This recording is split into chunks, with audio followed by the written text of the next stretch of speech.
54 বছরে দেশের টাকা লুটপাট হয়েছে সকল আমলে। কেউ ফিরিস্তা ছিলেন না, মুখে হাত দিয়ে বলতে পারবেন না আমরা ফিরিস্তা। ওরা দুনিয়ার যেখানেই থাকুক না কেন, জনগণের এই হক যদি তারা স্বেচ্ছায় দিয়ে দেয়, তারা অবশ্যই এটার জন্য অভিনন্দিত হবে। কিন্তু যদি ফেরত না দেয়, রাষ্ট্র ইনশাআল্লাহ ওদের মুখের ভিতর দিয়ে হাত ঢুকে পেটের ভিতর থেকে বের করে নিয়ে আসবে। এর জন্য কোনো অপরাধ করে রাষ্ট্রের কোনো অধিকার নাই ওই অপরাধের জন্য ওই নাগরিককে শাস্তি দেওয়া। আগে তাকে সম্মানজনকভাবে বাঁচার সুযোগ সৃষ্টি করে দিতে হবে। তারপরে যদি রূপের বশবর্তী হয় কেউ অপরাধ করে, অবশ্যই তার অপরাধের বিচার হবে। সম্মানিত ভাইরা, 54 বছরে দেশের টাকা লুটপাট হয়েছে সকল আমলে।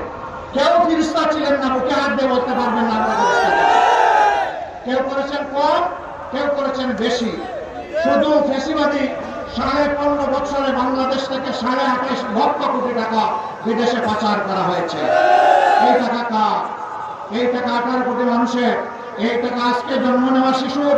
এই টাকা রাস্তার পাশে বসে আমার যে ভাই, আমার যে বোন ভিক্ষা খাওয়া নিয়ে মানুষের কাছ থেকে ভিক্ষা নেয়, এই টাকা তারও।